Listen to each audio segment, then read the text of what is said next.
할렐루야. 사랑하는 성도 여러분, 어제 잘 지내셨습니까? 이제 저와 함께 기도하심으로 한국교회사 제15강 강의를 시작하겠습니다. 함께 기도하시겠습니다. 사랑의 주님, 감사합니다. 주님께서 저희들을 사랑하여 주셔서 오늘도 새로운 날을 건강한 모습으로 맞이하게 하시고 우리 하나님 앞에 함께 모여 주님의 귀한 학문을 공부할 수 있도록 인도하여 주신 것 감사합니다. 주님, 이곳에 주의 성령께서 친히 임재하여 주셔서 하나님 이 공부하는 자리가 우리 주의 성령께서 덮으시는 라마나요시 될 수 있도록 주께서 인도하여 주시고, 하나님 저희가 이 공부하는 가운데 무엇을 행하든지 우리 주의 성령으로 행할 수 있도록 은혜를 베풀어 주시옵소서. 지금 30일 동안 릴레이 금식 기도를 하며 하나님 앞에 부르짖고 있는 기도 제목 5가지를 주님 앞에 아뢰오니 주여 성도들의 합심한 기도를 주님께서 들어주시고 아버지 하나님 하늘에서 응답하여 주시기를 간절히 원하옵나이다. 차디찬 감옥에 계신 정강 목사님 주님 붙드시고 우리 주의 성령께서 말할 수 없는 위로로 하늘의 크신 은총으로 마음을 채우시고 영육을 강건하게 하시며 하나님 그 자리를 주님의 따뜻한 사랑으로 채워 주시옵소서. 목사님 속히 풀려나게 하여 주시고 9월 30일 무죄 선고가 내려지게 하여 주시며 아버지 하나님 그를 괴롭히는 모든 고소건들이 다 하나님 취하되게 하여 주시고 주님 그를 자유롭게 하여 주시며 하나님 우리들 곁으로 보내주셔서 아버지께서 맡겨주신 예수한국 복음통일 선교한국의 사명을 잘 감당해 나갈 수 있도록 주께서 인도하여 주시옵소서. 저희들 심히 미약하오나 언제나 말할 수 없는 탄식으로 우리를 위해서 기도하시는 우리 주 성령의 권능을 힘있게 원하오며 이 시간도 하늘 보좌 우편에서 우리들 한 사람 한 사람의 이름을 부르시며 간구하시는 우리 주 예수님의 기도의 권능을 힘있기를 원하오며 그 어떤 피조물도 그리스도 예수 안에 있는 하나님의 사랑에서 우리를 끊을 수 없는 그 주님의 사랑을 힘있기를 원하오며 이 모든 말씀 예수 그리스도의 이름으로 기도하옵나이다. 아멘. 이제 사도신경으로 우리의 신앙을 고백하겠습니다. 전능하사 천지를 만드신 하나님 아버지를 내가 믿사오며 그 외아들 우리 주 예수 그리스도를 믿사오니 이는 성령으로 잉태하사 동정녀 마리아에게 나시고 본디오 빌라도에게 고난을 받으사 십자가에 못 박혀 죽으시고 장사한 지 사흘 만에 죽은 자 가운데서 다시 살아나시며 하늘에 오르사 전능하신 하나님 우편에 앉아 계시다가 저리로서 산자와 죽은 자를 심판하러 오시리라. 성령을 믿사오며 거룩한 공예와 성도가 서로 교통하는 것과 죄를 사하여 주시는 것과 몸이 다시 사는 것과 영원히 사는 것을 믿사옵나이다. 아멘. 이제 이사야 53장 1절에서 8절 말씀 함께 봉독합니다.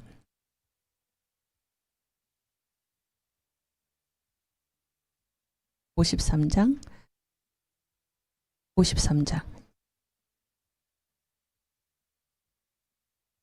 네. 우리의 전한 것을 누가 믿었느뇨? 여호와의 팔이 네게 나타났느뇨? 그는 주 앞에서 자라나기를 연한 순 같고 마른 땅에서 나온 줄기 같아서 고운 모양도 없고 풍채도 없은즉 우리의 보기에 흠모할 만한 아름다운 것이 없도다. 그는 멸시를 받아서 사람에게 실어 버린 바 되었으며 강고를 많이 겪었으며 질고를 아는 자라. 마치 사람들에게 얼굴을 가리우고 보지 않음을 받는 자 같아서 멸시를 당하였고 우리도 그를 귀히 여기지 아니하였도다. 그는 실로 우리의 질고를 지고 우리의 슬픔을 당하였거늘 우리는 생각하기를 그는 징벌을 받아서 하나님에게 맞으며 고난을 당한다 하였노라. 그가 찔림은 우리의 허물을 인함이요 그가 상함은 우리의 죄악을 인함이라. 그가 징계를 받음으로 우리가 평화를 누리고 그가 채찍에 맞음으로 우리가 나음을 입었도다. 우리는 다 양 같아서 그릇 행하여 각기 제 길로 갔거늘 여호와께서는 우리 무리의 죄악을 그에게 담당시키셨도다. 그가 곤욕을 당하여 괴로울 때에도 그 입을 열지 아니하였으며 마치 도수장으로 끌려가는 어린 양과 덜 깎는 자 앞에 잠잠한 양같이 그 입을 열지 아니하였도다. 그가 곤욕과 신문을 당하고 끌려갔으니 그 세대 중에 누가 생각하기를 그가 산자의 땅에서 끊어짐은 마땅히 형벌받을 내 백성의 허물을 인함이라 하였으리요. 아멘. 네, 이제 우리 신학이란 무엇인가 공부하기 전에 신학이란 무엇인가. 네, 신학이란 무엇인가요? 신학의 대상이 둘이죠. 이 둘인데 전부죠. 무엇과 무엇을? 하나님과 하나님이 지으신 피조의 세계를 전부지요. 하나님과 그의 피조의 세계를 무슨 관점으로? 성경적 관점으로 이해하는 학문. 다시요. 신학이란 무엇과 무엇을? 하나님과 그의 피조의 세계를 무슨 관점으로? 성경적 관점으로 이해하는 학문. 그렇죠? 그래서 이제 성경이 무엇인가? 네, 성경의 주제 예수 그리스도, 또 성경의 기록 목적 예수 그리스도, 성경의 내용 예수 그리스도. 우선 성경의 주제 요한복음 5장 39절 함께 읽겠습니다. 너희가 성경에서 영생을 얻는 줄 생각하고 성경을 상고하거니와 이 성경이 곧 내게 대하여 증거하는 것이로다. 아멘. 네, 또 성경의 기록 목적 요한복음 20장 31절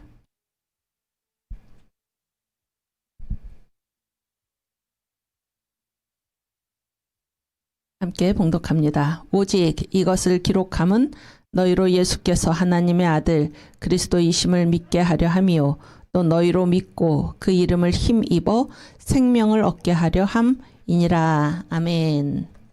또 성경의 내용 누가복음 24장 27절 함께 봉독합니다. 이에 모세와 및 모든 선지자의 글로 시작하여 모든 성경에 쓴 바 자기에 관한 것을 자세히 설명하시니라. 아멘. 네. 이제 우리가 신학을 공부를 하면서 성경적 관점 이런 얘기를 이제 기억을 하고, 그다음에 우리가 이제 오래됐지만은 그 지식의 구조 있죠? 지식의 구조 어떻게 되죠? 맨 밑에가 자연과학이죠. 자연과학. 그 다음이 인문과학이죠. 인문과학, 사회과학, 인문과학. 그 다음이 무엇입니까? 철학이죠. 철학. 그 다음이 신학. 그 다음이 성경. 그렇죠? 이 성경은 우리가 지금 봤죠? 성경의 주제, 기록 목적, 내용 다 누구십니까? 예수 그리스도. 그렇죠? 근데 이제 제가 어제 이 한국교회 신앙 형태의 변천에서 3.1운동 이후에 3.1운동 이후에 어떻게 됐다고 그랬습니까? 이 줄이 어떻게 됐다고 그랬나요?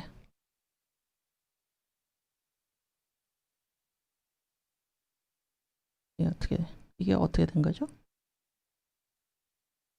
봐. 20, 30. 네, 미안합니다. 이 줄이 어떻게 둘로 갈라졌다고 그랬죠? 둘로. 이렇게. 둘로 갈라졌다고 그랬죠? 둘로. 그래서 이제 제가 오늘 이 그러니까 지식의 구조, 이게 이제 미국의 아이비리그 대학들에서 얘기하는 지식의 구조잖아요.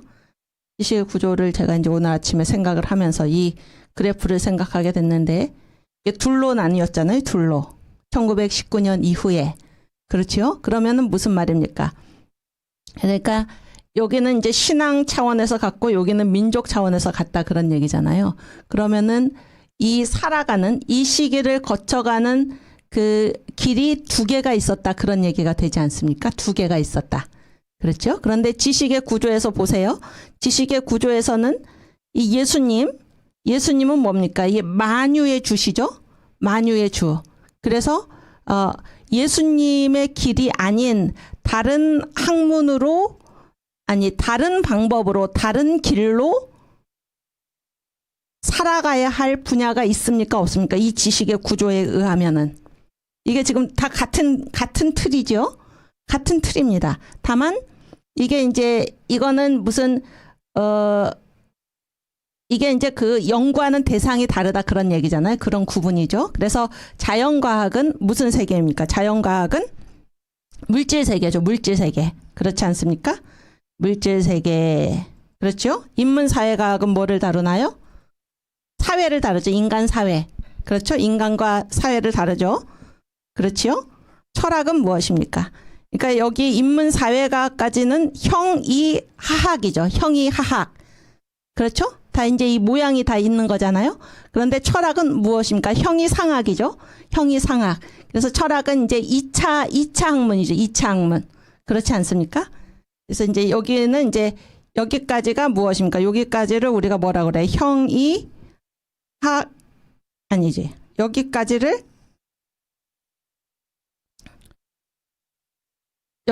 뭐라고 그럽니까? 여기까지를 형이하학이라고 그러고, 그렇죠?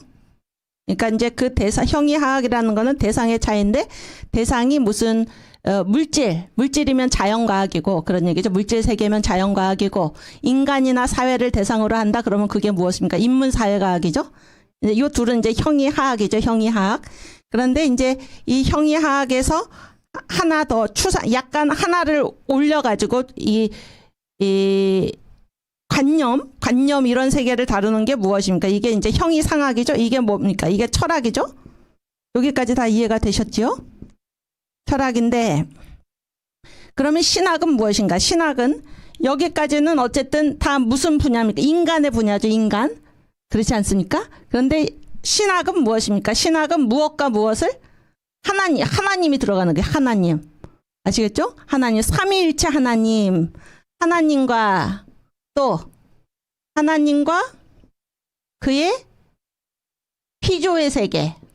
피조 세계니까 다 무엇입니까? 이거 몽땅이죠? 그렇지 않습니까? 이거 전부를 다루는 학문이 신학이잖아요. 신학이죠, 지금. 그리고 신학은 무슨 관점으로 이게 이 모든 것이 어떻게 된 것인가라는 거를 알려주고 있는 게 무엇입니까? 성경이죠. 그렇지 않습니까? 성경. 그래서 성경이 그 위에 있고, 그런데 성경은 다 누구 얘기인가? 다 누구 얘기입니까? 예수님 얘기다. 그래서 이제 이렇게 지식의 구조가 돼 있는 거잖아요. 그래서 지금 제가 여러분에게 이렇게 간절히 얘기하고자 하는 바가 뭔지 다 아시겠죠?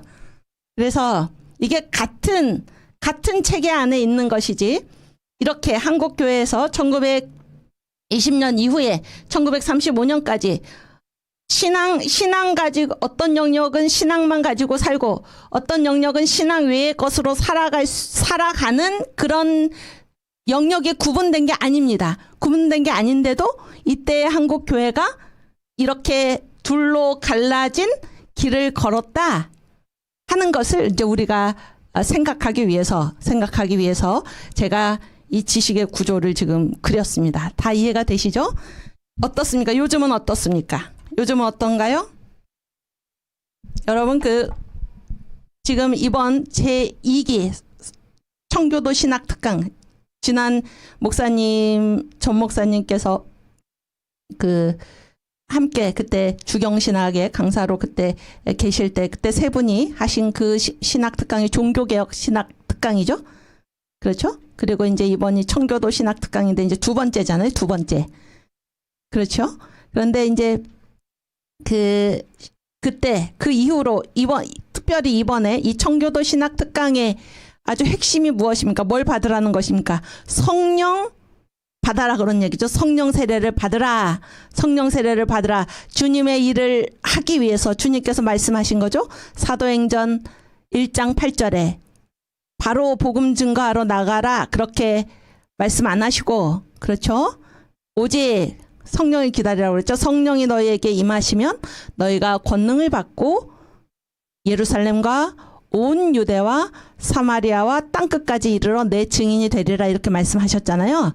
그러니까 이 성령은 이번 이 제2기 이 특강의 이제 핵심이 지금 성령 세례를 받는 것입니다. 우리가 내가 하나님 앞에 성령 세례를 받고 복음의 증인이 되는 것인데 이 성령은 어떤 분입니까? 성령은 모든 것을 통달하십니다. 모든 것을. 그래서 신앙이 아닌 성령이 아닌 무슨 과학으로 할 분야가 따로 있고 그런 얘기가 아니에요. 성령이 아닌 무슨 이념으로 할 분야가 따로 있고 성령이 아닌 무슨 정치 이념, 정치 사상 이런 것들로 할 분야가 따로 있고 성령으로 할 분야가 따로 있는 게 아닙니다. 아니에요. 그렇죠?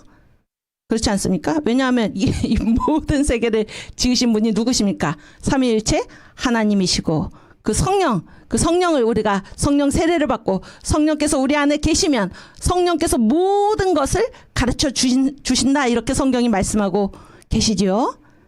그래서 예수 믿는 사람이 혹시 누가 공산주의자들이 주사파 세력들이 너희들 왜 이러느냐?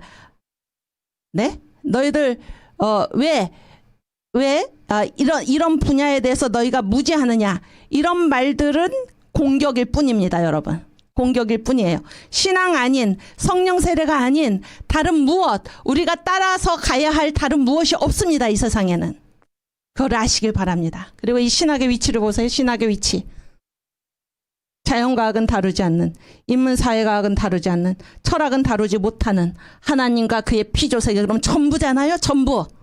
이 전부를 어떤 관점으로? 성경의 관점으로. 이 성경은 예수 그리스도, 성경의 주제 예수 그리스도, 성경의 기록 목적 예수 그리스도, 성경의 내용 예수 그리스도. 그래서 우리의 가치관은 하나이지, 아시겠습니까? 하나이지 오직 예수의, 골로새서의 말씀이 그것이죠. 오직 예수를 위하여 만물을 그를 위하여 그로 말미암아 그의 것으로. 그렇죠? 우리는 예수를 위하여 예수의 것으로 예수에 의하여 이렇게 살아가는 사람들, 우리가 무엇을 하든지 그래서 우리의 가치관은 하나이다라는 사실을 기억하시길 바랍니다. 교회에서 통하는 가치관이 하나가 있고 세상에서 통하는 가치관이 또 다른 게 있는 게 아닙니다. 다른 게 있는 게 아니에요. 그런데 이때 한국 교회가 이렇게 다른 정신, 의도하지는 않았더라도 그렇게 이제 이게 신앙 노선이 지금 나뉘었다 그런 얘기를 이제 말씀을 드리는 것입니다. 여기까지 다 이해가 되셨지요? 그리고 이제 철학의 질문이 3가지죠. 이제 철학에는 답이 없다. 답이 없죠. 철학을 이렇게 쭉 보십시오. 답이 없습니다. 철학이 이제 하는 질문이 무엇인가? 첫 번째는 무엇입니까? 내가 어디로부터 왔나? 다 회의주로 끝나죠? 회의주로 모른다는 거죠. 다 이 얘기 저 얘기 하는데 확실치 않고 모른다 그런 얘기 아닙니까? 두 번째, 나는 왜 사나 이 세상에서? 어느 철학이 대답을 해줍니까? 못하죠? 철학자마다 다 다른 얘기를 고대로부터 계속해서 지금까지 다 다른 얘기를 하고 있는데 정답이 없죠? 모른다는 것입니다. 모른다. 죽으면 어디로 가나? 압니까? 철학자들이? 모르죠? 다 저마다 얘기를 하죠? 그런데 어떻습니까? 주장이죠? 그런데 성경은 분명하게 얘기를 하고 있습니다. 우리가 이 세상에 내가 이 세상에 어떻게 왔나? 어떻게 왔습니까? 하나님이 지으셔서 보내셨죠, 이 세상에? 그렇지 않습니까? 내가 이 세상을 왜 살아가나? 왜 살아갑니까? 저 새 예루살렘을 위하여. 그렇죠? 하나님께서 나에게 맡겨주신 사명, 저 새 예루살렘을 향해서 가도록 나에게 맡겨주신 사명을 감당하면서 우리가 살아가는 것입니다. 하나님 위해서. 그렇죠? 또 죽으면 어떻게 되나? 어떻게 됩니까? 하나님 앞에 가죠? 새 예루살렘으로 가지 않습니까? 성경은 이렇게 분명하게 얘기하고 있는 것입니다. 여러분, 이 세상에서 살아가는 거하고 교회에서 살아가는 가치관이 결코 다르지 않습니다. 하나의 가치관입니다. 하나의 가치관. 아시겠죠? 그걸 꼭 명심을 하시고, 누가 뭐라고 그래도 주눅 들 필요가 전혀 없습니다. 우리가 누구입니까? 우리가 누군가요? 우리는 하나님의 자녀이죠. 하나님의 자녀입니다. 예수 그리스도를 따라서 하나님의 양자가 됐죠? 그렇지 않습니까? 하나님이 우리 아빠죠? 하나님 우리 아빠, 내 아버지. 그래서 이제 이거를 잘 보세요. 어제 제가 이제 뭐라고 말씀을 드렸냐면은 이제 이게 둘이잖아요. 둘. 그래서 이제 교회 사회와 그런 얘기를 했는데 여러분 이제 그 세속화라는 말이 있어요. 세속화.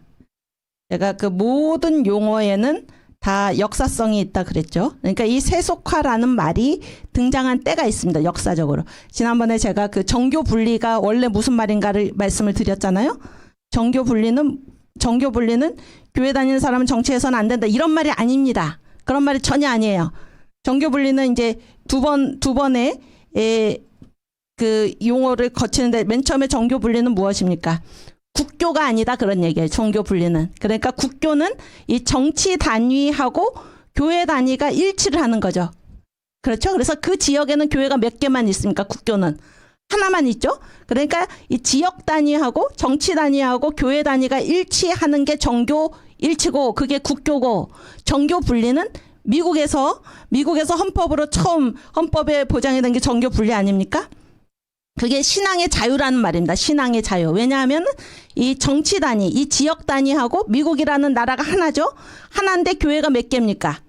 여러 개죠. 여러 개. 왜냐하면 이 유럽에서 신앙의 자유를 찾아서 미국으로 가지 않았습니까?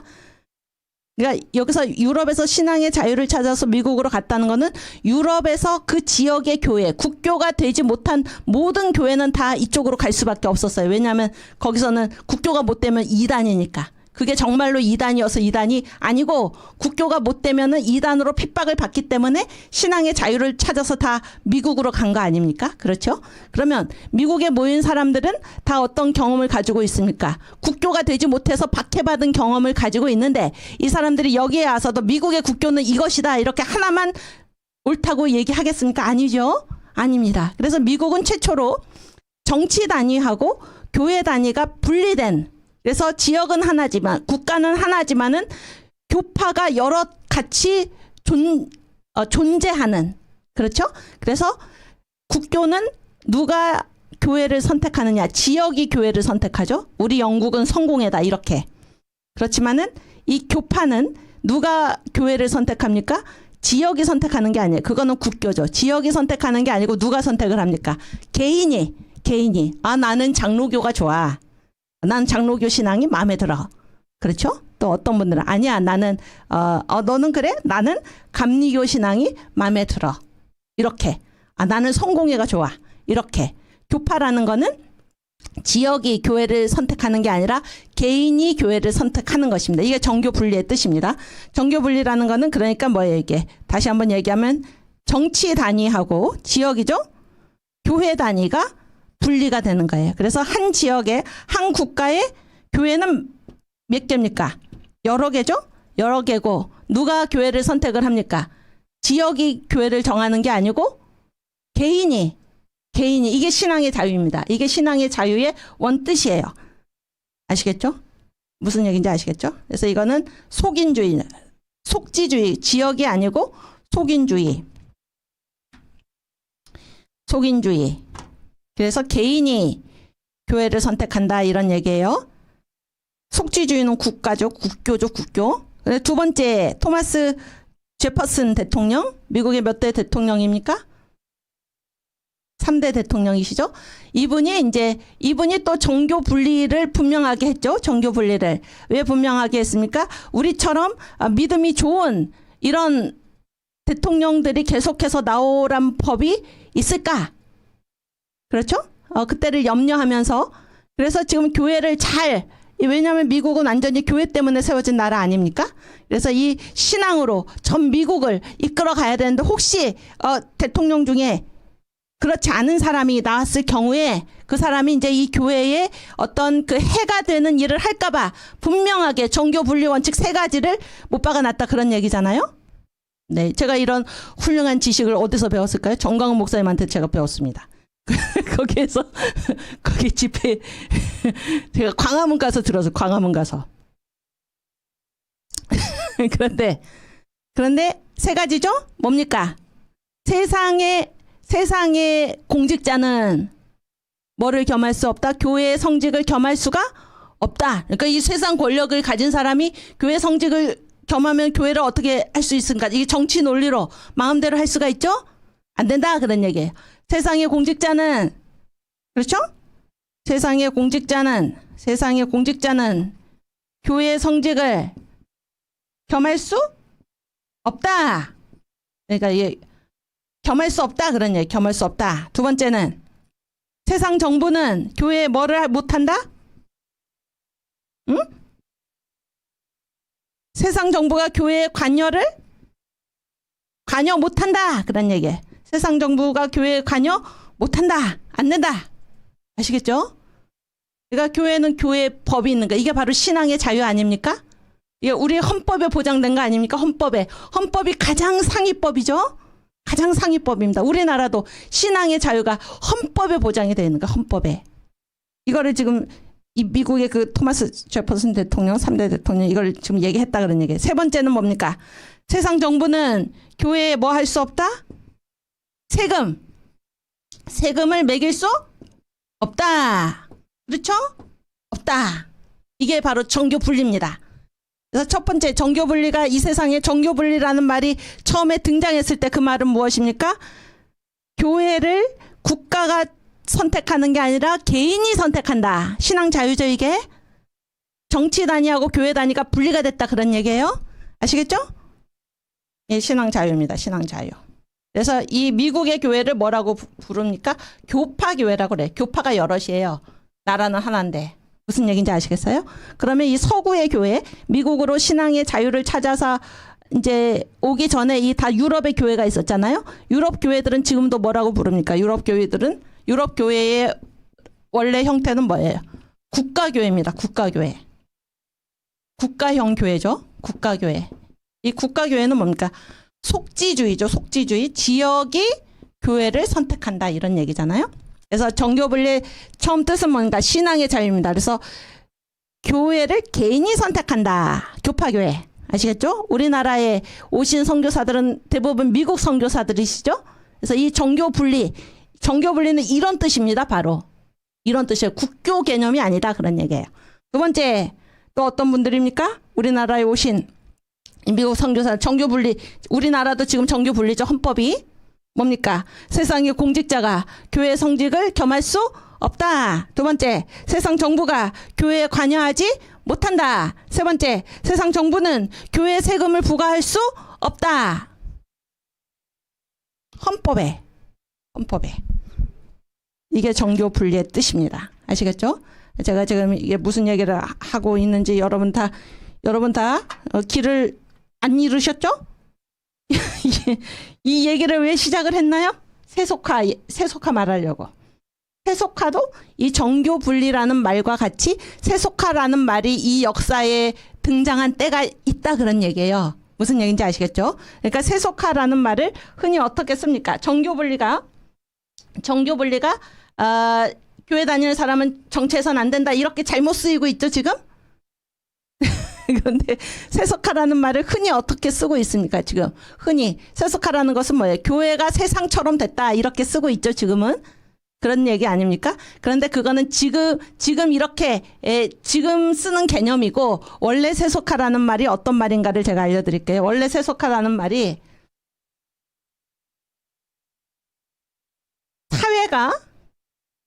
사회가 교회로부터 중립적이 되었다.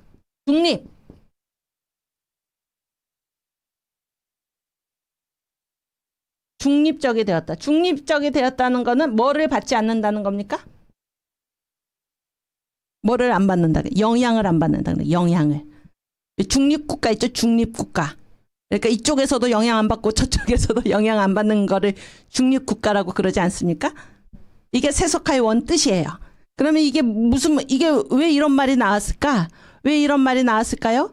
이 근대 과학의 근데 철학의 뭐 대도 어쩌고 하면서 이 사회가 더 이상 그 그러니까 종교개혁 시대까지는 요즘 그 우리 정성구 총장님께서 뭐 칼빈주의 이렇게 계속 말씀하시지 않습니까? 거기 보면 어떻습니까? 이 교회의 정신으로, 복음의 정신으로 온 나라를 다 다스리는 거잖아요. 그렇죠. 그러면은 이 교회의 신앙하고 이 정치라든지 삶의 모든 분야에 관통하는 가치가 일치합니까? 분리되어 있습니까? 일치되어 있습니까? 분리되어 있습니까? 네? 그러니까 이제 교회에서 가르치는 이 가르침이죠. 교회의 가르침은 교회에서만 통합니까? 아니면 사회에서도 다 통했습니까? 종교개혁 시대까지는 다 통했죠. 그러니까 지금 칼빈주의가 그거 아닙니까? 그렇죠? 다 뭡니까? 다 이 성경의 정신으로 다 하는 것입니다. 그렇죠? 그런데 종교개혁 시대 이후에 현대사회라고 그랬죠. 현대 교회사로 넘어가면서, 그러니까 제가 뭐 교회사라고 그러니까 교회 얘기가 아닙니다. 이 세상 역사입니다. 다 현대로 넘어가면서 어떤 일이 일어났습니까? 우리는 그러니까 교회 얘기는 어디서만 하라는 거예요. 교회 얘기는.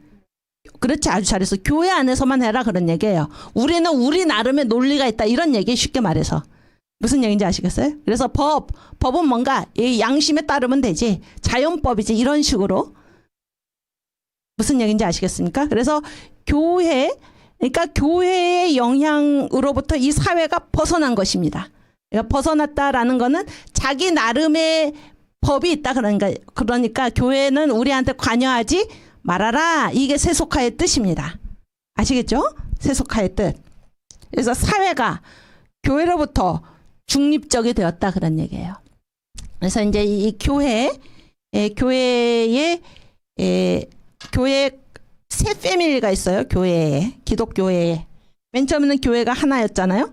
하나였다가 이제 이 중세시대 때 교회가 둘로 갈라졌어요. 둘로. 무슨 교회로 갈라졌습니까? 동방교회하고 서방교회죠. 그러니까 동방교회가 뭐예요? 동방정교회죠. 동방정교회. 그 다음에 뭡니까? 서방에 있는 게 뭐야? 서방, 로마, 카톨릭교회죠. 카톨릭교회. 동방에 이제 그리스 정교회죠. 그리스 정교회. 서방은 무슨 카톨릭교회입니까? 로마, 카톨릭교회죠. 그래서 교회가 둘이었죠. 둘이었다가 이제 종교개혁이 일어나면서 우리가 이제 다 개신교회죠. 프로테스탄티즘. 이 개신교회가 어느 교회로부터 갈라져 나왔습니까? 로마 카톨릭 교회로부터. 그렇죠? 그래서 이제 여기가 이제 뭐예요? 개신교회죠. 예수교회, 개신교회. 그래서 이 셋이 다 기독교회의 패밀리입니다. 패밀리. 아시겠어요? 그러니까 이제 지금은, 옛날에는 이제 이 정교회의 종주 국가가 어디냐면 그리스였잖아요. 근데 지금은 무슨 정교회라는 말씀 많이 들어보셨나요? 나라 이름. 러시아. 들어보셨죠? 러시아 정교회. 그래서 이제 그 제3의 로마라는 얘기가 있어요. 제3의 로마가 뭔가, 이게 이제 모스크바를 제3의 로마라고 그래요. 모스크바. 그러니까 이제 이게 무슨 말인가 하면은, 이 동방정교회의 이 입장에서 봤을 때 이 로마 카톨릭 교회, 이 로마 있죠? 이 제1의 로마는 이분들 입장에서 봤을 때는 이게 우리 배신했다, 이렇게 얘기를 해요. 제1의 로마는 배신했다. 아시겠죠? 배신했다. 그런데 제2의 로마가 어디입니까? 이때 이제 황제가 있던 곳이 이 정교회의 중심이었습니다. 황제가 어디 있었나요? 로마 제국이 수도를 어디로 옮겼나요?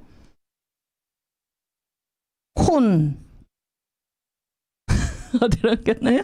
6글자. 콘스탄티노플. 그렇죠? 콘스탄티노플이 뭐예요? 제2의 로마예요. 제2의 로마. 아시겠죠? 근데 이 제2의 로마, 콘스탄티노플이 어떻게 됐습니까? 이교도, 이슬람의 침략으로 해서 망했죠? 망했습니다. 그래서 이제 어떻게 됐어요? 정교회가 중심지가 어디로 갔습니까? 러시아로 갔죠. 모스크바. 그래서 뭐라 그러나, 제3의 로마여 영원하라, 이렇게 얘기를 한 것입니다. 이게 제3의 로마예요. 다 아시겠죠? 이게 세계 이 역사가 딱 이게 눈에 그려지시죠?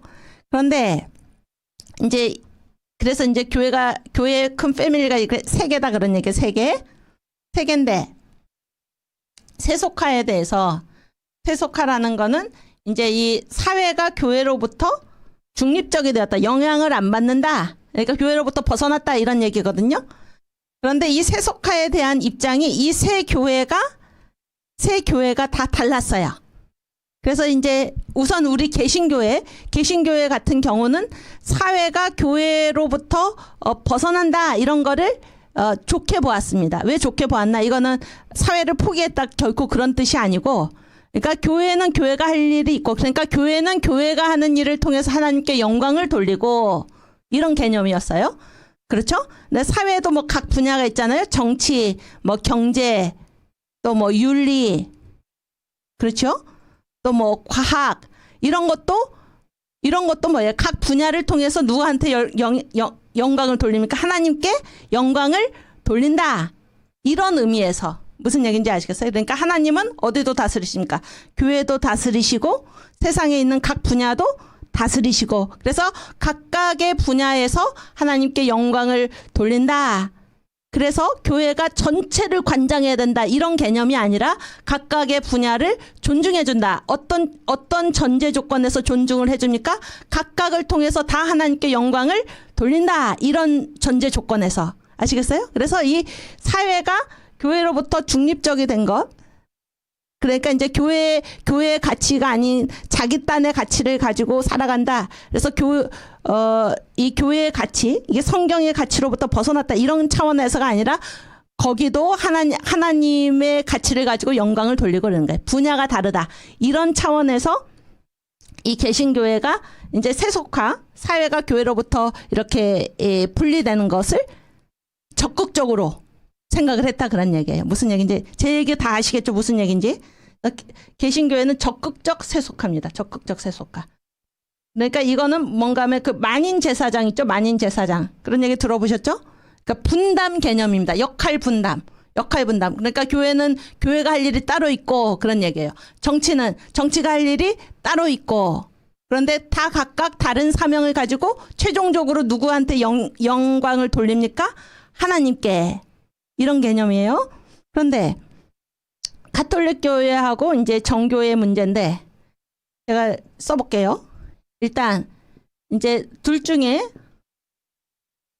어떤 교회는 소극적인 세속화예요. 둘 중에 어떤 교회는 폭력적인 세속화입니다. 이게 소극적 세속화가 어디일까요? 폭력적 세속화가 어디일까요?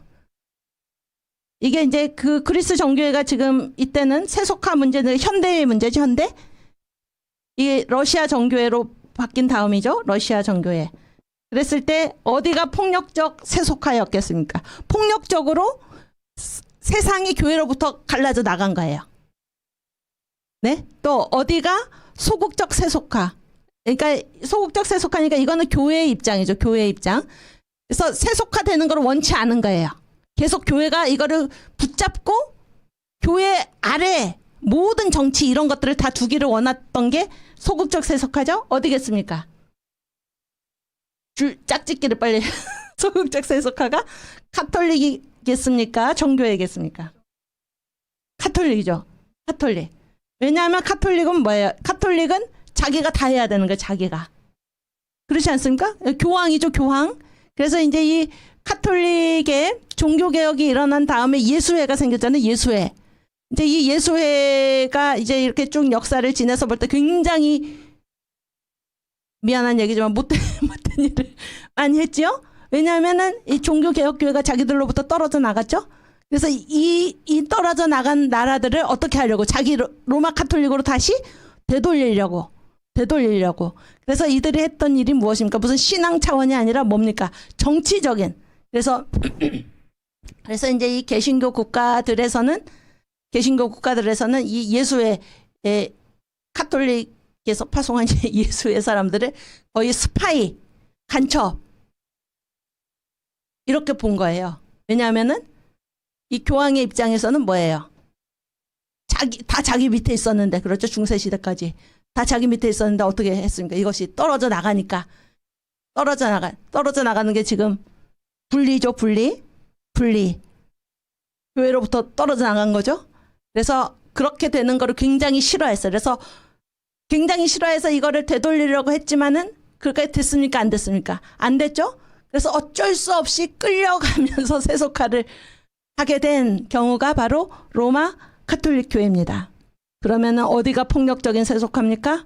러시아. 왜 러시아입니까? 러시아에서 무슨 혁명이 일어났습니까? 공산주의 혁명.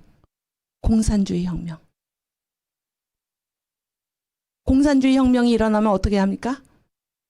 폭력적으로 세속한 거예요. 그러니까 사회가, 이 국가가 교회를 다 어떻게 했습니까? 러시아의 교회를 다 없애는 거죠. 그래서 폭력적으로, 사회가 아예 폭력적으로 세속화를 당한 거예요. 교회가, 이 러시아 교회가. 무슨 얘기인지 아시겠습니까? 그래서 이제 세속화에 대한 입장이 이렇다라는 건데, 이때에 한국 교회가 겪은 것이 바로 세속화입니다. 세속화. 그러니까 우리는 이 민족의 차원에서 활동하는 것들은 복음의 가치 외에 공산주의 이념도 있고 그런 얘기예요. 무슨 미국에서 들어온 사회 복음주의, 이거는 반드시 신앙이 아니더라도 이 추구하는 목표만 같으면은, 공산주의자들과 말하는 목표가 무엇입니까? 뭐 어려운 사람을 도와주자 이런 거죠? 아니, 좋게 포장을 해서 말하면 그렇지 않습니까? 왜 너네만 잘 사냐? 그런 얘기죠. 그러니까 이 기독교인들이 속은 거죠. 저거 우리 예수님이 하셨던 말씀이랑 똑같지 않나? 이렇게 해서 이 신앙, 안에 신앙이 없이 바깥에 추구하는 목표가 지금 같지 않나? 이렇게 해서 간 사람들이 있었다, 그런 얘기예요. 그런 거를 교회의 활동으로 생각한 사람들이 있었다 하는 것입니다. 근데 나중에 이제 예수 믿는 사람들이 다 이 공산주의의 실체를 알고 다 돌아왔습니다. 그런데 그런 차원의 활동이 있었다, 그런 얘기예요. 그래서 이쪽은 목표 지향입니다. 목표 지향. 그런데 이쪽은 뭐가 중요합니까? 신앙이 우선 있는 게 중요합니다. 무슨 활동이든지 그것이 신앙에서 비롯되어야지, 신앙과 관계없이 목표가 같다고 해서 같이 갈 수 있는 거는 없다, 이렇게 생각한 것입니다. 무슨 얘기인지 아시겠어요? 그래서 이 둘이 갈라졌다, 그런 얘기예요. 이게 이제 전체 역사에서 봤을 때 이게 세속화의 문제에 해당되는 그런 시기였다, 그런 얘기예요. 아시겠죠? 무슨 얘기인지? 그래서 이제 이거를 제가 어제 뭐라고 말씀드렸냐면 교회의 사회화. 그러니까 교회는 교회의 논리가 있고 사회는 교회의 논리를 더 이상 따르지 않겠다라는 그런 현상이 한국교회 역사에서 나타난 때가 바로 1920년 이후다. 그래서 줄이 몇 개가 된 겁니까? 노선이 2개가 된 거죠. 2개가 됐는데 결국에 실선과 점선이죠. 그런데 놀라운 거는 실선과 점선, 뭐가 진짜입니까? 뭐가 실체입니까? 실선과 점선 중에서 실선이 진짜죠. 실선. 주류입니다. 주류. 처음부터 이 실선, 한국교회의 주류는 끝까지, 일제 말까지 버티고 간 것은 한국교회의 주류이지. 아시겠어요? 여기 점선으로 표시된, 그래서 더 이상 여기서 끝나고 더 이상은 이어지지 않았던 이 비주류의 이 움직임이 아니었다라는 거를 우리가 이 도표에서 이제 확인할 수가 있습니다. 아시겠죠? 그래서 이제 이 부분을 이제 제가 그럼 왜 1935년에 끝났나, 그런 얘기예요. 왜 1935년에 이 민족 차원에서 활동하던 것이 왜 1935년에 끝났나, 그거를 말씀을 드리는데, 이제 1937년에 뭐가 있습니까? 중일 전쟁 있죠? 중일 전쟁. 그래서 그러니까 이제 맨 처음에 3.1 운동을 기점, 이 1919년을 기점으로 해서 이 이전은 무슨 통치입니까? 그러니까 여기가 이제 여기가 일본이 침략한 데잖아요. 그래서 요 사이는 무슨 통치라고 그랬습니까? 무력으로 다스린다. 무단 통치라고 그랬죠? 무단 통치. 그렇지 않습니까? 그래서 3.1운동 이후에 여기까지를 뭐라고 그럽니까? 문화 통치라고 그래요. 문화 통치. 그래서 무단 통치 때는 어제 말씀드렸죠. 일본은 우리나라를 침략한 나라고 우리나라는 침략을 당한 식민지고 이 일본과 우리나라의 구분이 분명했습니다. 그래서 막 무력으로 이 식민지를 다스린 거예요. 그런데 3.1운동이 일어나고 3.1운동에 이제 깜짝 놀란 일본이 이 세계 여론도 있고 그러니까는 명목상 뭘로 전환을 합니까? 문화 통치로. 그래서 여기서 내세운 것이 무엇입니까? 일본과 조선은 하나의 사회다. 사회 일원화라고 그랬죠? 하나의 사회다. 그러니까 하나의 사회니까 적이 아니에요. 더 이상. 적이 아닙니다. 그러니까 서로를 위하는 길이 자기를 위하는 길이 된 거예요. 무슨 얘기인지 아시겠어요? 이런 데 이제 속은 거죠. 속고 그런 면목상의 통치 정책을 가지고 이제 여기까지 간 겁니다. 그 다음에 이제 중일 전쟁이 일어나고 이 이후로는 이제 통치 정책이 아예 바뀌었어요. 그래서 이때는 이제 뭐도 허용을 합니까? 뭐 농촌 개혁 운동 이런 것도 일본이 어느 정도 허용을 합니다. 그런데 이 중일 전쟁으로 가면서 전쟁 이제 그 2차 대전 말 태평양 전쟁도 막 일으키고 그러죠. 이때는 이제 군국주의 일본이 아예 자기들의 본색을 드러내면서 침략 전쟁을 하면서 조선을 이제 뭐라고 그럽니까? 하나의 사회가 아니에요. 조선은 뭐에 불과합니까? 병참기지. 아시겠어요? 이때를 무슨 정책이라 그럽니까? 병참기지. 병참기지가 무슨 뜻인가요? 군대 나오신 분. 응? 이렇게 물자 보급하는 데죠? 그렇죠? 무기도 그렇고 병참기지. 그러면 이게 무슨 말입니까? 이게 이때 1938년이니까 그때 39년이니까 총동원령을 내려요. 일본이. 총동원령이 무엇입니까? 전쟁을 위해서는 무엇이나 동원할 수 있다 그런 얘기예요. 전쟁을 위해서는. 무슨 얘기인지 아시겠어요? 그래서 교회종이 다 뭘로 돼 있습니까? 옛날에는. 구리종이죠? 다 갖다가 바쳐야 되는 것입니다. 전쟁을 위해서는 뭐든지 동원할 수 있는 거예요. 땅도 뺏을 수 있고 뭐든지. 이게 병참기지화 정책입니다. 아시겠죠? 그랬을 때 이때까지만 무슨 뭐 농촌 개선 운동 이런 것들이 이때까지는 허용이 됐는데 이 병참기지로 가면서는 그 모든 것이 이 한국뿐 식민지 조선에서뿐 아니라 일본 내에서도 그 모든 것이 다 금지가 된 것입니다. 아시겠죠? 그랬을 때 이제 그래서 이제 끊어졌어요. 더 이상 이런 것들을 이제 할 수가 없었다 그런 얘기예요. 할 수가 없었다. 그러면은 여기는 뭔가 여기 지금 신앙 차원에서도 요때 이게 올라간 때가 있었죠? 이게 뭔가 하면은 이제 이 교회 차원에서 진행한 일이 뭐 금주금연운동 이런 것도 있지만 뭐가 있었냐면은 그 총회 농촌부가 있었어요. 총회 농촌부니까는 어디를 목회하겠다는 겁니까? 어디를? 농촌을. 어제 말씀드렸죠. 1930년에 양식이 끊긴 농민이 몇 명이라고 그랬습니까? 600만 명. 그렇죠? 또 고율의 소작료에 시달리는 그런 농민이 몇 명이라고 그랬습니까? 1200만 명. 근데 그때 우리나라가 그 농업사회죠. 농업사회. 그러니까 한국교회의 대부분의 신도들이 다 무엇입니까?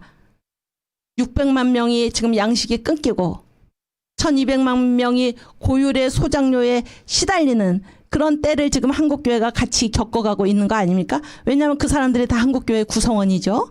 구성원. 그랬을 때 총회로서는 이 농촌 개선 운동 이런 게 굉장히 중요한 것입니다. 왜냐하면 다 교인들이니까. 아시겠죠?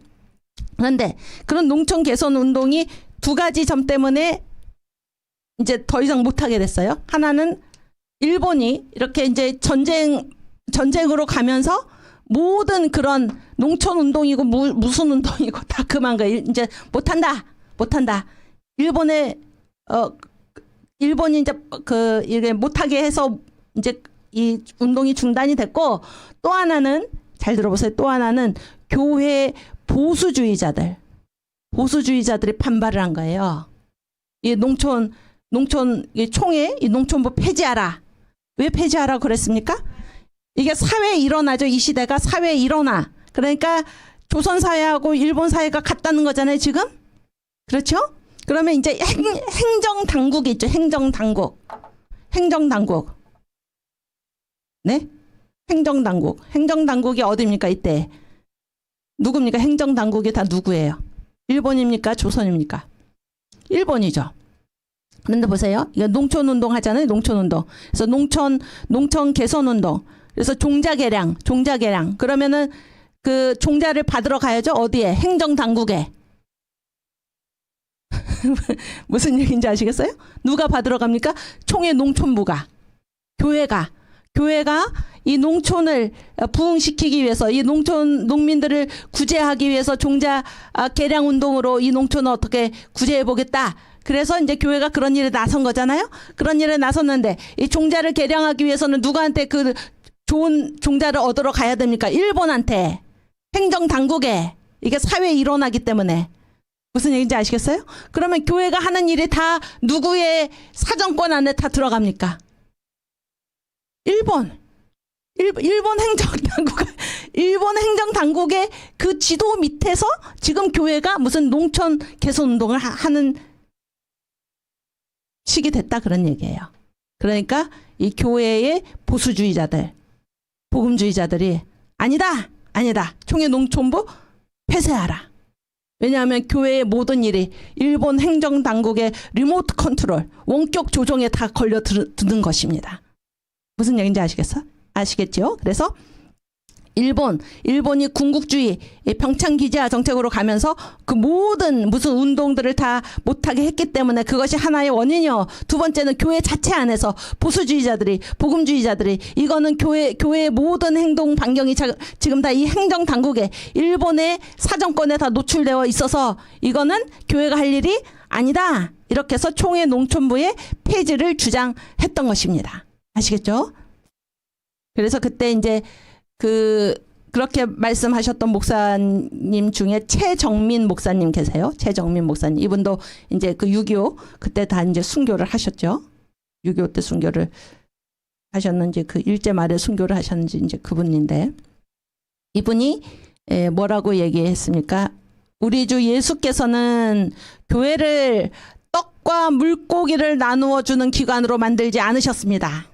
한번 따라해 볼까요? 우리 주 예수께서는 교회를 떡과 물고기를 나누어 주는 기관으로 만들지 않으셨습니다. 아멘. 오늘날도 명심해야 될 말입니다. 우리 주 예수님께서는 교회를 떡과 물고기를 나누어 주는 기관으로 만들지 않으셨습니다. 여러분 교회가 어떤 곳입니까? 교회가 어떤 곳입니까? 이 사회를 다스리는 가치하고 교회를 다스리는 가치가 하나입니까? 둘입니까? 하나죠? 무슨 일을 하든지 신앙으로 해야 되는 것입니다. 신앙으로. 그런데 교회가 이 신앙으로 하는 것을 잊어버리고 망각하고 일본한테 종자나 얻으러 다니고 이런 일이 지금 교회가 할 일이라고 그것이 주객이 전도가 돼가지고 무슨 얘기인지 아시겠어요? 그러한 현상을 보면서 이건 아니다. 총회 농촌부 폐지하라. 이렇게. 우리가 할 일은 무엇입니까? 우리가 할 일은 성령 세례받고 예수의 증인, 복음의 증인.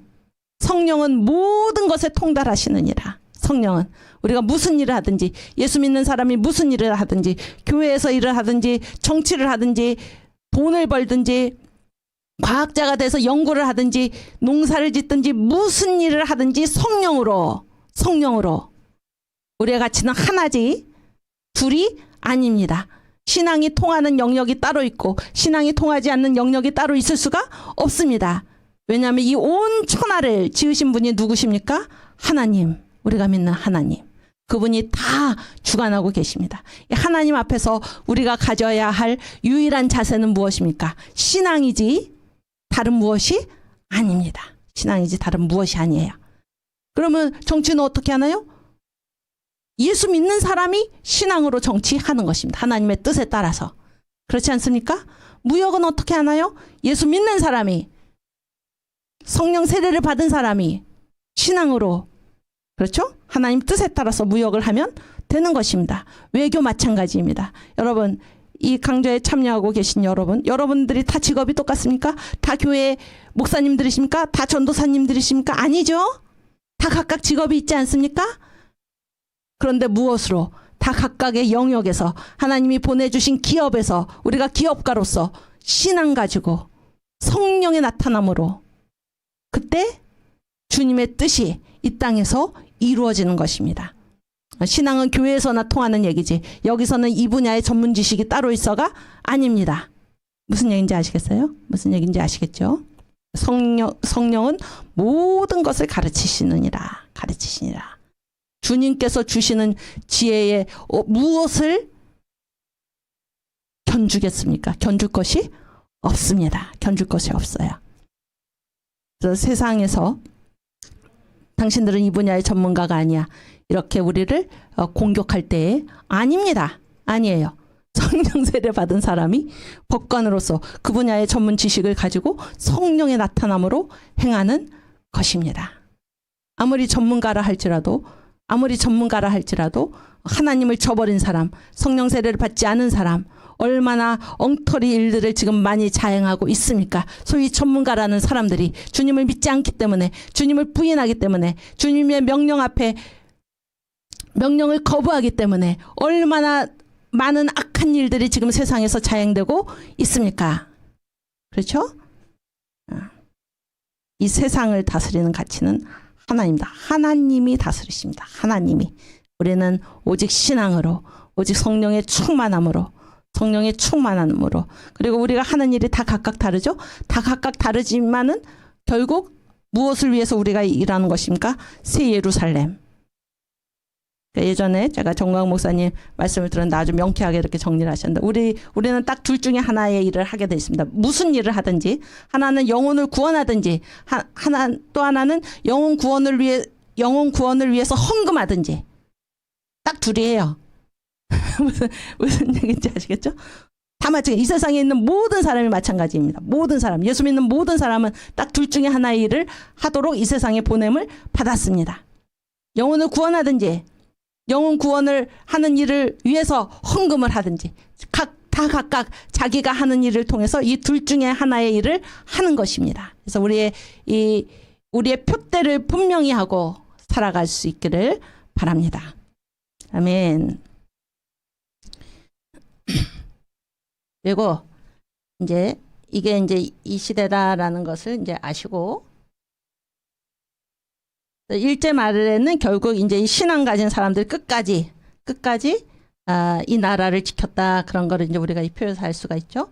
알 수가 있고 그 다음 그래서 이제 우리 잠깐 약간 조금 쉬면서 그 박헌영 64 미안합니다. 아니 미안해요. 가만있어 봐.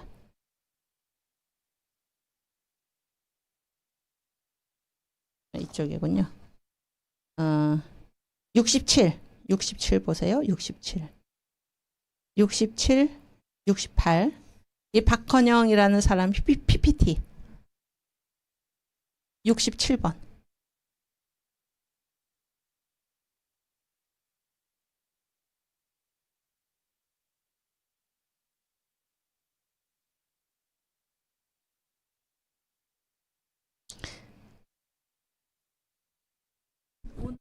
오늘 예, 감사합니다. 박헌영 다 아시죠? 박헌영이 누굽니까? 남로당 당수였죠? 그렇지 않습니까? 공산주의자죠. 이 사람이 1925년에 그 공산주의가 이제 한국 교회를 막 공격할 때 이 사람도 거기서 이제 이런 글을 쓴 거예요.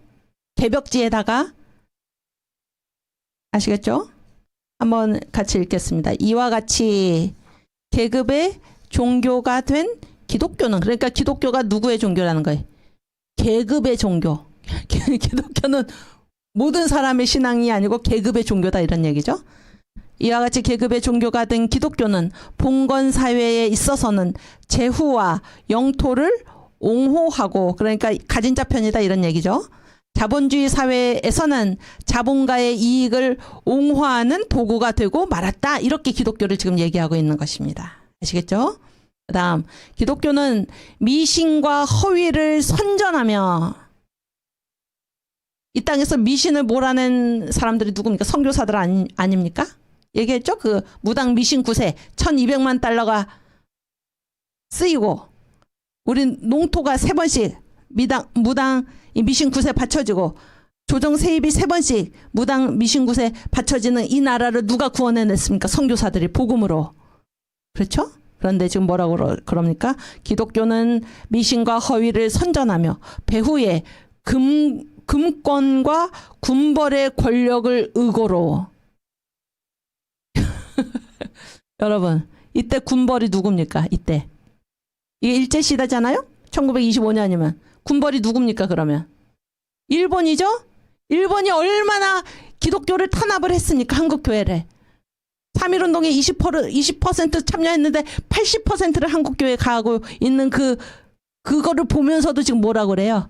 배후에 금권과 군벌의 권력을 의거로, 이거를 의지해서 조선 민중에게 소위 도덕 양심이라 하여 인종과 유순을 장려하며 선양한다. 완전히 이 현실에 눈을 닫고 엉뚱한 얘기를 지금 하고 있는 것입니다. 박헌영. 다음. 잘 보세요. 선교사들은 지금 같은 맥락이거든요. 같은 맥락. 그러면 앞에 그러니까 조선 민중이죠. 그러니까 이 선교사들 누굽니까? 조선에 온 선교사들이죠. 조선에 온 선교사들이 무슨 일을 했나? 박헌영이 지금 이렇게 얘기하고 있는 거예요. 자기 나라의 자본가에게서 선전비를 얻어가지고 철두철미 자국 자본가를 위하여 길을 개척하려고. 네? 그 민족적 세력 부식을 위하여입니다. 미안해. 위하여. 그러니까 요까지가 무슨 말입니까? 그러니까 미국이죠? 자기 나라니까. 미국 자본가에게서 선전비 얻어가지고 이 미국 자본가의 세력이 어디에? 이 조선에 부식, 조선의 이 자본가의 세력을 심기 위해서 왔다 그런 거예요. 선교사들이 복음을 가지고 온 게 아니고. 아시겠죠? 그래서 그 다음 보세요. 바이블, 성경이죠? 바이블과 기도로서 포탄과 잠수정 이상의 무서운 악마적 침략을 발휘하고 있는 것을 볼 수 있다. 이것이 우리나라 남노당 대표 남노당 박헌영의 의식 구조입니다. 이게. 여러분, 선교사들이 미국 자본가의 길을, 한국의 미국 자본을 이식하기 위해서, 네? 성경과 기도로, 여러분, 성경과 기도로 악마적인 침략을 하고 있다 그런 거예요.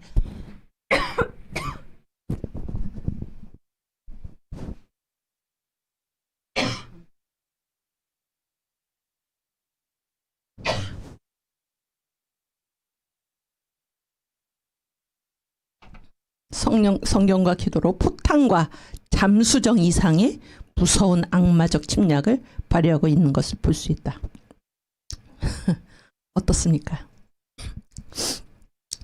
이게 도대체 무슨 말입니까? 여러분, 이 공산주의가 싫어하는 게 뭐 제국주의죠? 지금 이게 미국이 제국주의라는 거 아닙니까? 절 보여주세요. 그때 당시에 우리나라를 침략한 제국주의가 어디입니까? 일본입니까? 미국입니까? 일본이죠? 일본 제국주의에게는 아무것도 없습니다. 무슨 얘기인지 아시겠어요? 누가 제국주의라는 것입니까? 미국이. 이게 현실 인식이 제대로 된 상식을 가지고도 이게 얘기할 수 있는 말입니까? 그렇죠?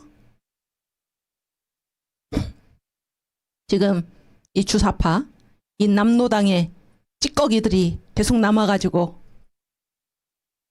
이 나라, 이 자유 대한민국을 어떻게든 없애려고 하는 일이 지금 벌어지고 있지 않습니까? 이때서부터 1925년 이 공산주의자들의 본색을 드러내고 한국 교회와 선교사들을 공격하는 이때 박헌영이 이런 말을 했다 그런 얘기, 이런 말을. 어디가 선교사들이 무슨 제국주의의 침략 세력입니까? 지금 선교사들이 어떤 일을 했습니까? 한국을 위해서. 여러분, 우상이라는 말 있죠? 우상은 무엇입니까? 우상의 우자는 무슨 한자죠? 우자가 거짓이죠? 거짓. 그러니까 우상은 뭔가 하면은 실제를 외면하는 거, 현실을 외면하는 거예요. 현실을 외면하고 없는 것을 있는 것으로 섬기는 게 우상입니다. 이게 바로 그거 아닙니까? 미국 선교사들이 어떤 일을 했습니까? 현실을 외면하고 실제를 외면하고 없는 것을 있는 것으로 보고 추종하는 거. 이게 우상입니다. 이게 우상이에요. 이게 공산주의의 미망이죠. 어리석음입니다. 그 다음 반기독교 운동 69번 그 밑에. 오케이. 그래서 이런 반기독교 운동을 막 일으킨 거죠. 그랬을 때 이제 기독신보에서 이런 사설을 실었습니다. 함께 읽겠습니다. 기독교를 반대하는가? 이는 기독교를 반대하는 것이 아니라 즉 동포의 전도 개척을 저해하고 희롱하는 것이 아닌가? 고로 기독교를 반대하는 자는 즉 동포를 애치 사랑치 않는 자요. 조선의 기독교는 조선의 현대가 먼저 그것을 요구한다 하노라. 지금 이 조선의 동포, 이 농민들, 이들에게 필요한 것이 뭡니까? 기독교죠, 기독교? 근데 당신들 지금 기독교를 반대하고 있는가? 이거는 기독교를 반대하는 게 아니고 우리 동포의 전도 개척을 저해하고 희롱하는 것이다. 그러므로 기독교를 반대하는 자는 누구를 사랑하지 않는 것입니까? 동포를 사랑하지 않는 것이고, 이 조선의 기독교는 누가 먼저 요구하고 있습니까? 조선의 현대가 먼저 기독교를 요구하고 있다. 그런 얘기예요. 무슨 얘기인지 아시겠어요? 그런데 이 공산주의자들은 무엇입니까? 지금 기독교가 이 동포를, 이 민중을 어떻게 하나 유혹해가지고 이렇게 망치고 있다, 이런 얘기잖아요. 망치고 있다. 그런데 그런 운동을 보고 이제 이 예수 믿는 사람들이 정신을 차리고 공산주의의 그 실체를 보고 기독교를 반대하는 자는 동포를 사랑하지 않는 자요. 그렇죠? 우리나라에 있는 이 기독교, 조선의 기독교는 조선의 현대, 지금 조선 사람들이 가장 먼저 요구하고 있다. 이렇게 얘기를 한 것입니다.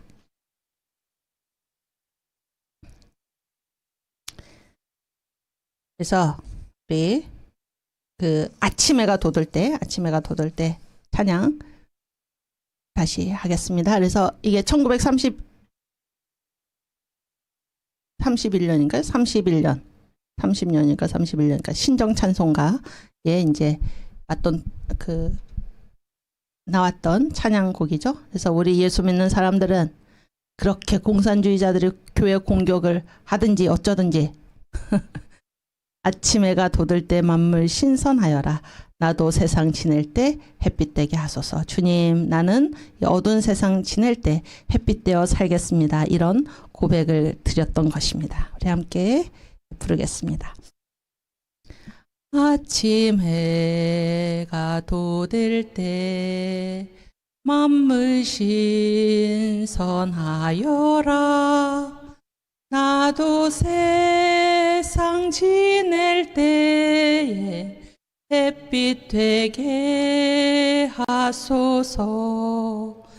주여 나를 도우사 세월 호송 않고서 어두운 세상 지낼 때 햇빛 되게 하소서.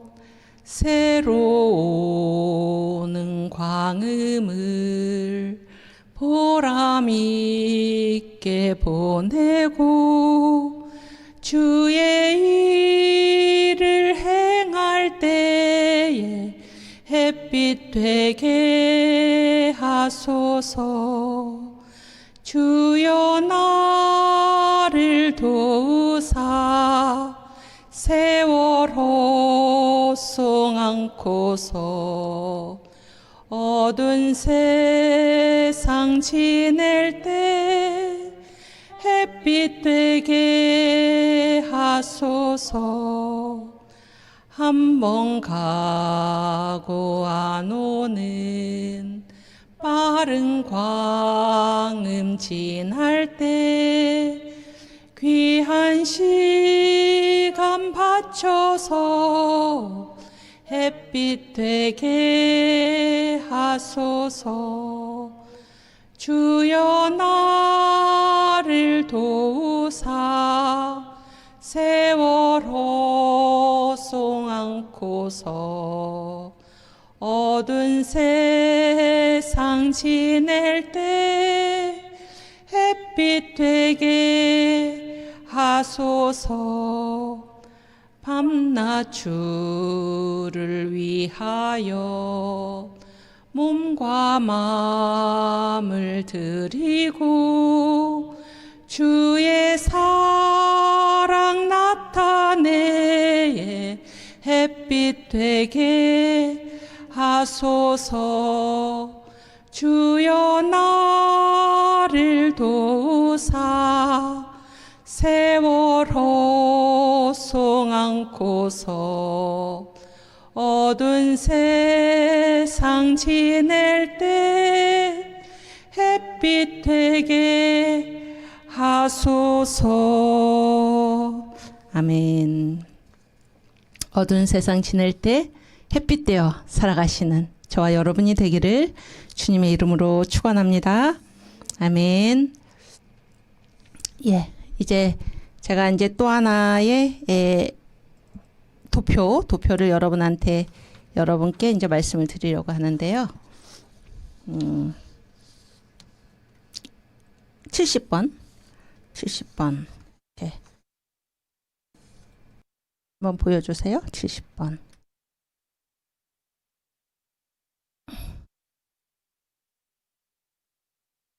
일제하 한국교회 내 한국교회 안에 있는 역학. 일단 한글로 쓰고 역학관계. 역학관계.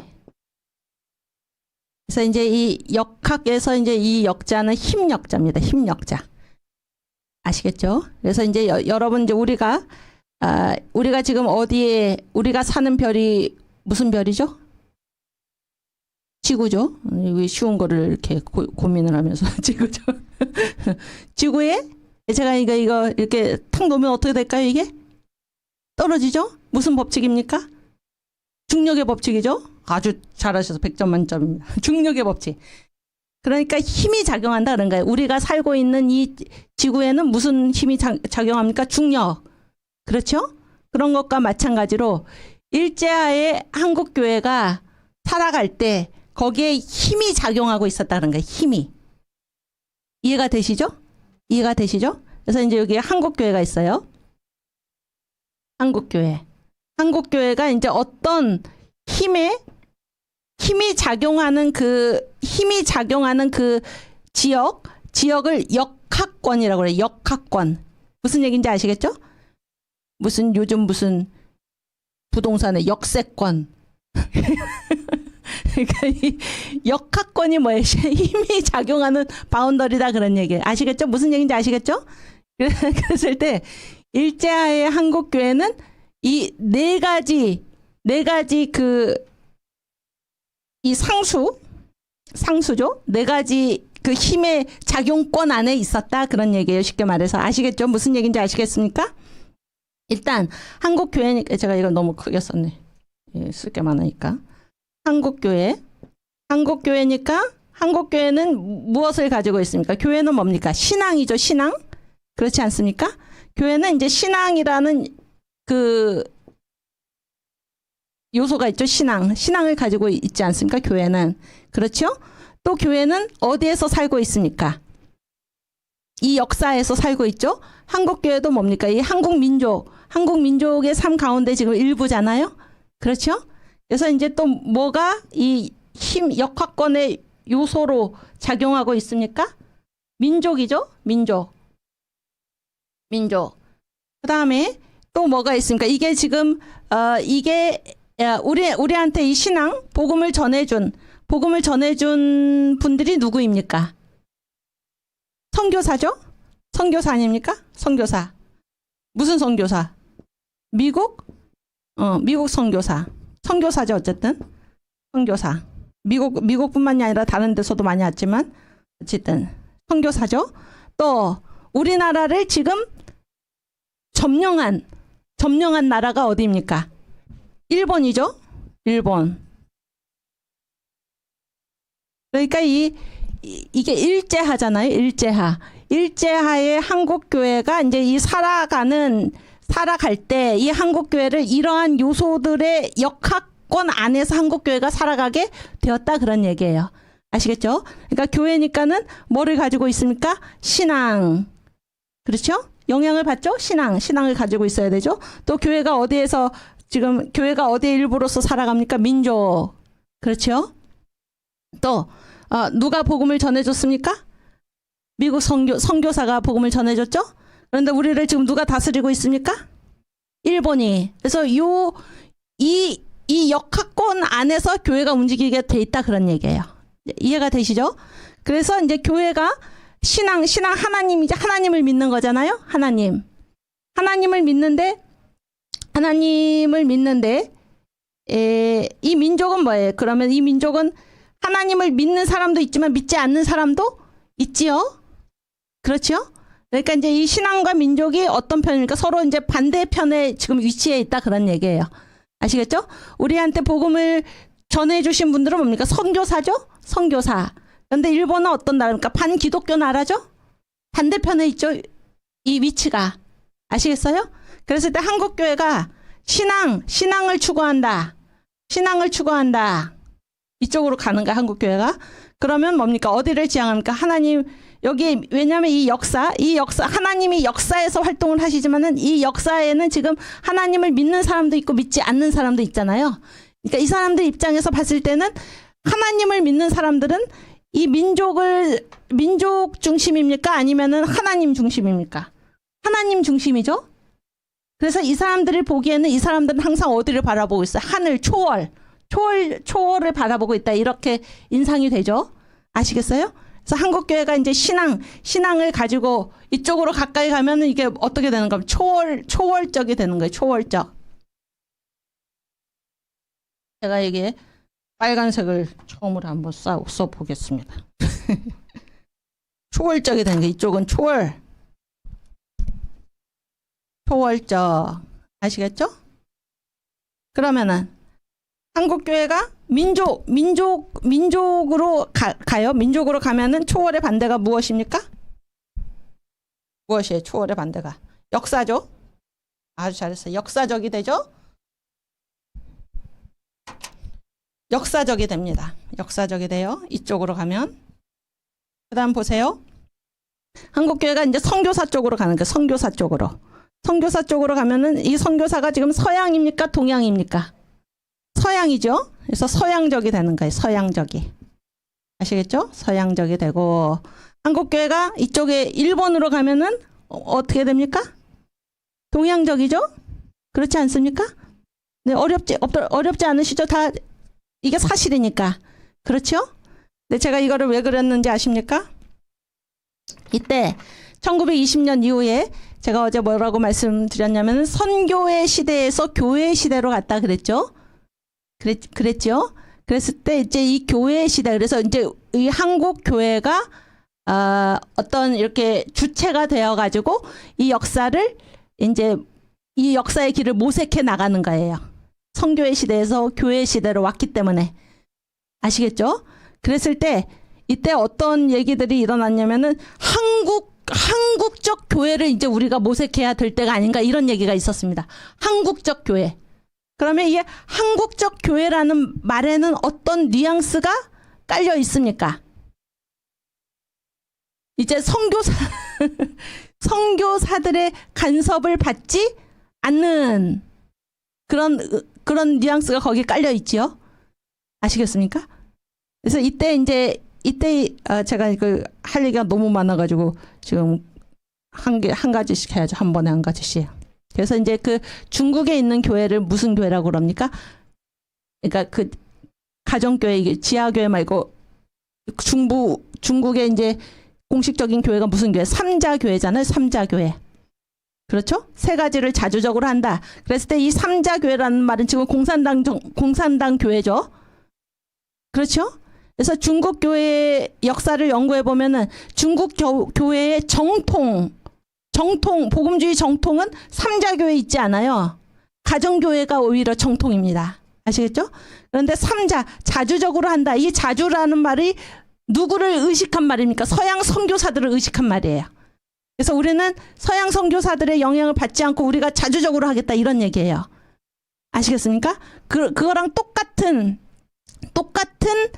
일들이 이때 한국 사회에서도 일어났다 그런 얘기예요. 그래서 제가 예전에 이제 중국이 이런 거를 가르치면서 제가 그때 알게 된 거 놀라운 것 중에 하나가 뭔가 하면 중국의 삼자교회 있죠? 삼자교회 강령이 10대 강령입니다. 10대. 예수님은 우리한테 몇 대 강령을 말씀해 주셨습니까? 2대 강령이죠? 여기 또 이렇게 두려워하는데 제가 물어볼까 봐 내가 얘기할게 그냥. 2대 강령이 뭔가 하면 하나님 사랑. 두 번째 뭡니까 그러면? 이웃 사랑.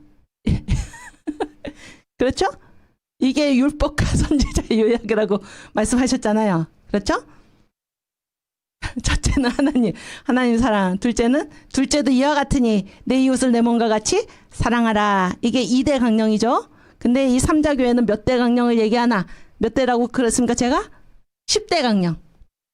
10대 강령. 잘 들으세요. 10대 강령. 이 교회잖아요? 제1 강령이 첫 번째가 누구 사랑이겠습니까? 아닙니다. 아니에요. 깜짝 놀랄 일 아닙니까? 깜짝 놀랄 일 아니에요? 누구 사랑인지 아십니까? 조국 사랑. 조국이 어디예요? 중국이지. 교회인데 첫 번째 강령이 뭔가? 중국 사랑. 아시겠죠? 두 번째 강령. 두 번째가 그럼 누굴까요? 하나님일까요? 아니에요. 일단 아니죠. 공산당 사랑. 아시겠죠? 2대 강령. 공산당 사랑. 무서운 얘기 아닙니까? 이게 교회가? 3대 강령. 하나님일까요? 3대 강령에 이제 하나님도 나오고 이웃도 나오는데 뭐가 먼저일까요? 이웃 사랑이 먼저예요. 아시겠어요? 3대 강령. 이웃 사랑. 4대 강령. 하나님 여기 나와요. 하나님 네 번째. 하나님 사랑. 이게 교회입니까? 여러분 이게 교회입니까? 이게 삼자교회. 그래서 이 자주 이게 뭔가 선교사 반대입니다. 선교사 반대. 무슨 얘기인지 아시겠죠? 그래서 이 기독교 정통에서 교회는 정통, 사도적 전통에 서 있어야 되고 보편교회예요. 보편교회. 그래서 한국에서 예수 믿든지 중국에서 예수 믿든지 예수가 다릅니까? 같습니까? 같지요? 동일한 예수를 믿어야 되는데 그러니까 지역에 관계없이 동일하다라는 거를 우리가 보편적인 진리라고 그래요.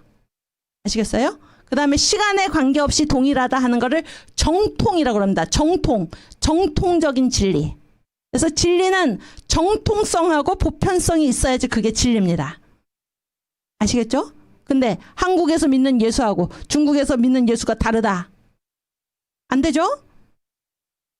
사도행전에서 믿은 예수하고 오늘날 2021세기에 믿는 예수가 다르다. 됩니까? 안 됩니까? 안 되죠? 그거를 지금 거부하는 것입니다. 거부하는 거예요. 제1대 강령, 조국 사랑. 2대 강령, 공산당 사랑. 3대 강령, 이웃 사랑. 4대 강령, 하나님 사랑. 이게 어떻게 교회입니까? 그런데 제가 이제 그래서 이 삼자교회 자주라는 말에 그런 뜻이 들어가 있다 그런 얘기예요. 근데 보세요.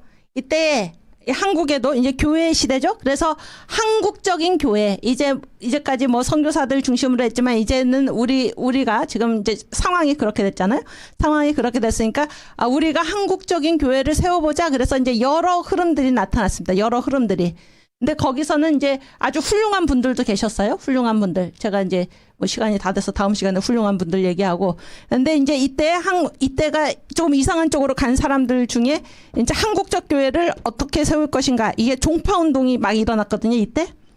이 원래 있던 교회들 빼고 이제 새롭게 막 종파를 막 세우는 운동이 일어났는데 그 종파의 주장이 세 가지로 요약할 수 있어요. 첫 번째는 반교권입니다. 반교권.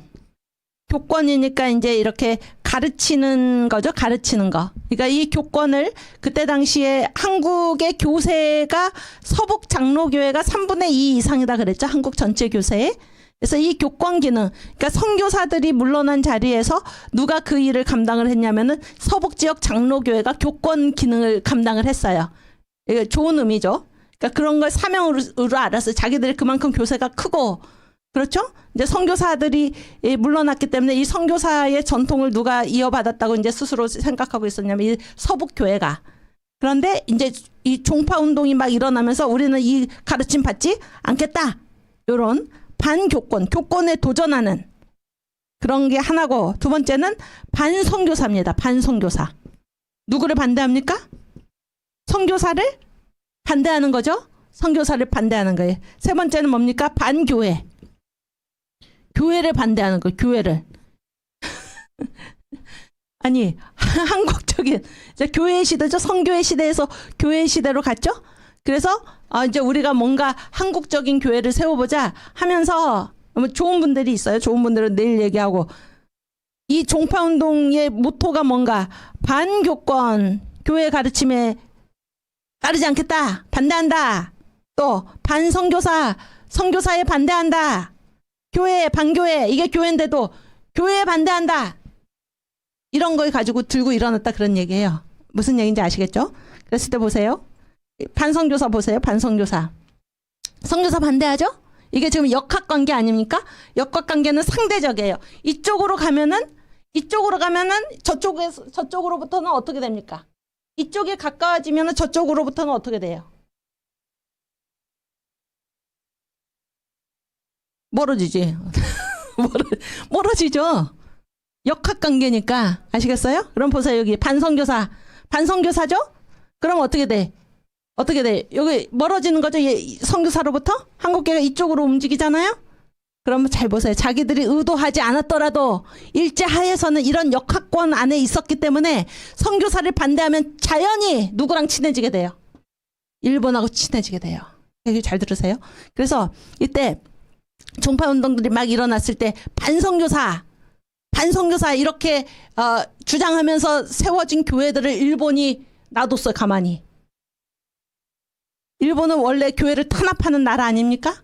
3.1운동 때 그렇게 교회를 탄압하지 않았습니까? 아주 방치를 했어요. 잘한다. 이렇게. 반선교사. 왜냐하면 선교사 반대하면 자기들이 의도하지 않았어요. 자기들이 친일하려고 그런 게 아니에요. 그런데 일제하에는 한국교회가 이런 독특한 역학관계 안에, 역학권 안에 있었기 때문에 좋은 의미에서 우리가 선교사를 반대하면서 한국적인 교회를 세우겠다 이렇게 했을지라도 자기의 의도와는 관계없이 선교사 반대하면 어디로 갑니까? 일본으로 가는 거예요. 친일 쪽으로 가는 거예요. 그렇게 드러난 거예요. 역사에서. 그걸 역사가 보여주는 것입니다. 무슨 얘기인지 아시겠어요? 그리고 아까 얘기했죠. 한국적 교회. 기독교는 서양의 종교가 아닌가. 그렇죠? 그래서 한국적인 교회를 세우겠다. 우리 동양에 뭐 독특한 게 있지 않나. 이런 얘기죠? 동양 주장하죠? 동양? 무슨 얘기인지 아시겠어요? 한국 주장하죠? 어디로부터 멀어집니까? 선교사로부터 멀어져요. 선교사로부터 멀어져요. 그럼 누구랑 붙습니까? 일본한테. 자기들이 그렇게 하려고 한 게 아니고 이 역학권 때문에 여기서 그런 일을 하면은 아시겠죠? 친일 쪽으로 간다 그러니까 친일 쪽으로. 아시겠죠? 무슨 얘기인지 아시겠죠? 또 아까 그 기독교 그 농촌운동 있죠? 농촌운동? 한국교회가 이게 민족을 돕자 그런 얘기잖아요. 민족을 돕자. 그래서 역사적으로 갔죠? 역사적으로 가면은 어디에서 멀어집니까? 신앙으로부터 멀어지는 것입니다. 그러니까 서북교회 보수주의자들이 이건 아니다. 우리 주 예수님은 교회를 떡과 물고기를 나눠주는 기관으로 만들지 않으셨다. 정신 차려라. 이렇게 나온 것입니다.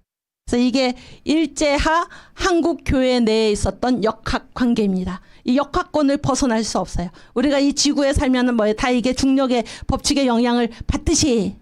무슨 얘기인지 아시겠어요?